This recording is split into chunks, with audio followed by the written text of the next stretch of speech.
Episode 6. Chaitu, నీకు అరుణ aunty Hanumantharao uncle గుర్తున్నారా?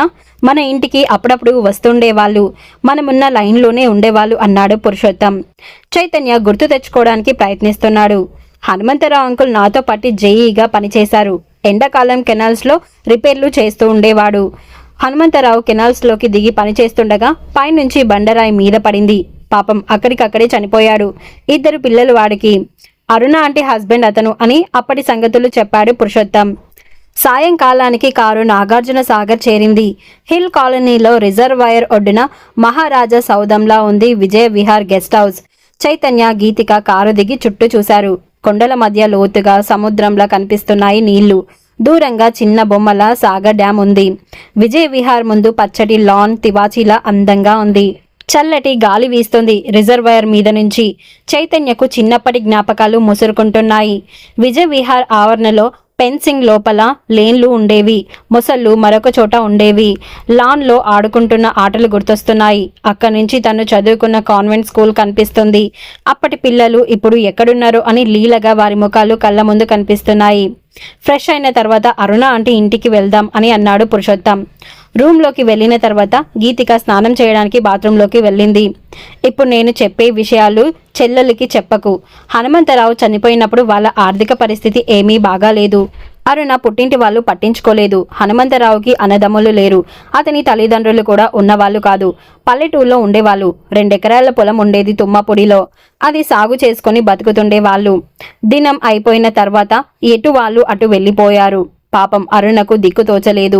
అప్పటికి హనుమంతరావు సంపాదించింది ఏమీ లేదు. వాడికి పేకాట వ్యసనం ఉండేది. నెల జీతం కోసం ఎదురు చూస్తూ ఉండేవాడు.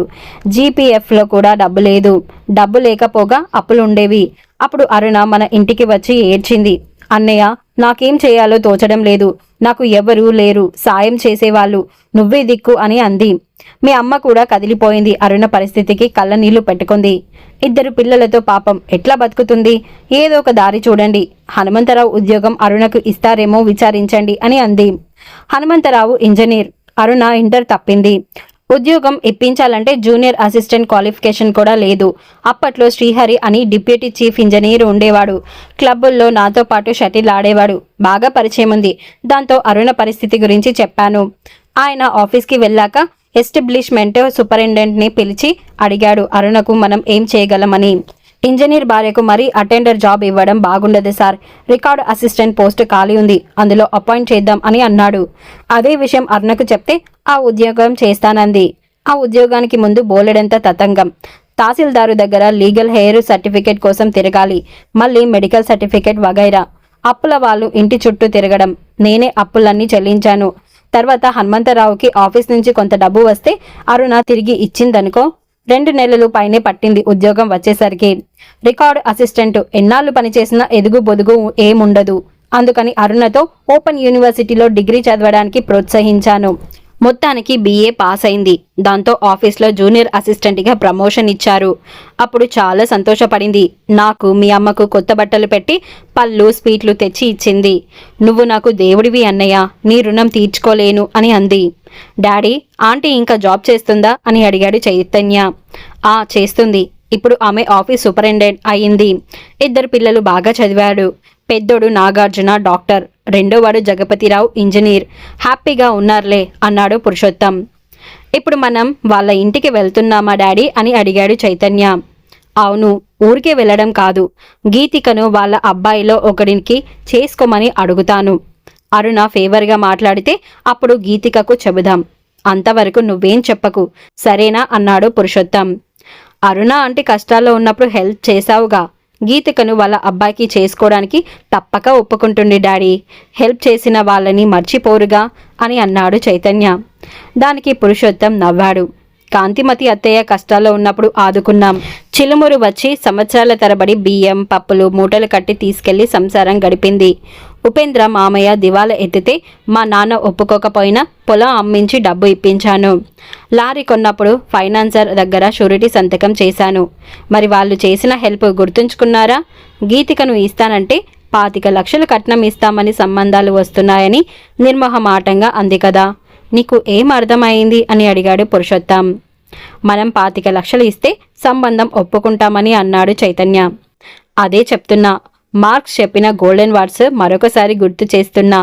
మానవ సంబంధాలు ఆర్థిక సంబంధాలతో ముడిపడి ఉంటాయి అని అన్నాడు పురుషోత్తం. మానవ సంబంధాలు అర్థం చేసుకోమని డాడీ తనకు పదే పదే బ్రెయిన్ వాష్ ఎందుకు చేస్తున్నాడు అని ఆలోచనలో పడ్డాడు చైతన్య. ఇక అప్పుడే గీతిక స్నానం చేసి డ్రెస్సు మార్చుకొని వచ్చింది. తర్వాత పురుషోత్తం, చైతన్య ఫ్రెష్ అయ్యారు. రెస్టారెంట్కి వెళ్ళి కాఫీ తాగి బయలుదేరారు అరుణ క్వార్టర్కి. ఇంటి ముందు కారు ఆగగానే అరుణ బయటకు వచ్చింది. గబగబా వచ్చి గేటు తీసింది. రండి అన్నయ్య, మీకోసమే ఎదురు చూస్తున్నా అని అంది సంతోషపడిపోతూ.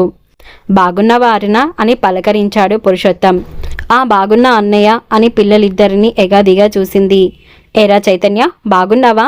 గీతిక బాగా పొడుగైంది, అచ్చం వదినలాగే ఉంది అని అంది. చైతన్య నవ్వాడు. గీతిక ఆమెను పరీక్షగా చూస్తుంది. నాగార్జున, జగపతి వరండాలో నిలుచున్నారు. అరుణ కొడుకుల్ని పరిచయం చేసింది. అంకుల్, మీరు గుర్తున్నారు అని ఇద్దరు చెప్పారు. హాల్లో కూర్చున్నాక అరుణ ట్రేలో స్వీట్స్, బూందీ ఉన్న ప్లేటు పెట్టుకుని వచ్చింది. ఇప్పుడు ఎందుకమ్మా ఇవన్నీ అని అన్నాడు పురుషోత్తం. పర్వాలేదు, తీసుకోండి అన్నయ్య. చైతు, గీతిక, సిగ్గుపడకండి. నేను మీ అత్తయ్యని తెలుసా? మీరు దుబాయ్ వెళ్ళిపోయారు గనుక దూరం అయ్యాం అని అంది అరుణ. ఇప్పుడు దగ్గరయ్యంగా అని అన్నాడు పురుషోత్తం నవ్వుతూ. అవును అన్నయ్య, పాత వాళ్ళని చూసినప్పుడంతా నాకు చాలా సంతోషంగా ఉంటుంది. మా పిల్లలు కూడా హైదరాబాద్లో వాళ్ళు కనిపించారు, వీళ్ళు కనిపించారు, మీరు సాగర్ వాళ్ళు కదా అని పలకరించారు అని చెప్పి మురిసిపోతుంటారు అంది అరుణ. పురుషోత్తం నాగార్జున, జగపతి రావులతో వాళ్ళేం ఉద్యోగాలు చేస్తున్నారు, జీతం ఎంత అని అడుగుతున్నాడు. గీతికను అరుణ లోపలకు తీసుకెళ్ళింది. చైతన్య వాళ్ళ సంభాషణ వింటూ కూర్చున్నాడు. రాత్రి డిన్నర్ అయ్యాక, ఏవమ్మా అరుణ, ఇంకా ఎన్నేళ్ళుంది సర్వీసు అని అడిగాడు పురుషోత్తం. ఇంకా 8 ఏళ్ళు ఉంది అన్నయ్య అంది. కొడుకులిద్దరూ ఉద్యోగాలు చేస్తున్నారు, ఇంకెందుకు, హైదరాబాద్ వెళ్ళిపో అని అన్నాడు. చూద్దాం అన్నయ్య, అక్కడికి వెళ్ళినా నాకేం తోస్తుంది, క్యాంప్ ఆఫీస్లో ఖాళీ వస్తే ట్రాన్స్ఫర్ అవుదాం అనుకుంటున్నా అని అంది. అదే మంచిదమ్మా అని అన్నాడు. ఇంకేంటి అన్నయ్య సంగతులు అని అడిగింది. ఏముందమ్మా, ఇక్కడ నన్ను గిట్టని వాళ్ళు అల్లరి చేసి సస్పెండ్ చేయించారుగా, కేసులేవి నిలవలేదు, నాకు మళ్ళీ పోస్టింగ్ ఇచ్చారు. నాకే ఉద్యోగం చేయబుద్ధి కాలేదు, అందుకే రిజైన్ చేసి దుబాయ్ కంపెనీలో చేరిపోయా అని అన్నాడు. అవునన్నయ్య, సిన్సియర్గా పనిచేసే వాళ్ళని ఉండనీయరు డిపార్ట్మెంట్లో. ఇప్పుడు మరీ ఘోరం, రాజకీయ నాయకులు పిక్కు తింటున్నారు కాంట్రాక్టర్లని, ఇంజనీర్లని. నువ్వు మంచి పని చేశావు అని అంది. అక్కడ కూడా కొన్నేళ్లకి జాబు మానేసి సొంతంగా కంపెనీ పెట్టా. పార్ట్నర్లతో బాగానే సంపాదించా, కానీ కష్టాలు ఒంటరిగా రావంటారు. మీ వదిన పోయింది, కంపెనీ నష్టాల్లో మునిగింది, సంపాదించింది అంతా పోయింది, కట్టుబట్టలతో ఇండియా వచ్చేసామనుకో అని చెప్పాడు పురుషోత్తం. వదిన పోయిందని తెలిసి చాలా బాధపడ్డానన్నయ్య అని అంది అరుణ. అలా కాసేపు కూర్చున్నాక, ఇక వెళ్ళొస్తా అరుణ, రేపు లాంచీలో నాగార్జునకొండ చూపించాలి పిల్లలకి అని అన్నాడు. రేపు లంచ్కి రండి అన్నయ్య అని అంది అరుణ. కుదరదులే, ఎందుకంటే కొండ నుంచి తిరిగి వచ్చేటప్పటికి దాదాపు 2 అవుతుంది. రైట్ బ్యాంకులోనే భోజనం చేసి ఎత్తిపోతల చూడడానికి పోతామన్నాడు పురుషోత్తం. సరే, రాత్రికైనా రండి అని అంది. చూద్దాంలే, నేను ఫోన్ చేస్తాగా అని అన్నాడు పురుషోత్తం. అలా అందరి దగ్గర సెలవు తీసుకుని కారెక్కారు. కారు విజయ్ విహార్ వైపుకి బయలుదేరింది. మర్నాడు ఉదయం 9:30కి విజయపురి సౌత్ లాంచ్ స్టేషన్కి చేరుకున్నారు. నాగార్జునకొండలో మ్యూజియం చూసి తిరిగి వచ్చేసరికి మధ్యాహ్నం 1 గంట దాటింది. హోటల్లో లంచ్ చేసి ఎత్తిపోతల జలపాతం దగ్గరికి వెళ్ళి అక్కడ ఫోటోలు దిగి సాయంకాలం విజయ్ విహార్ గెస్ట్ హౌస్కి వచ్చారు. మరి ఆ తర్వాత ఏం జరిగిందో తెలుసుకోవాలంటే నెక్స్ట్ ఎపిసోడ్ వినాల్సిందే.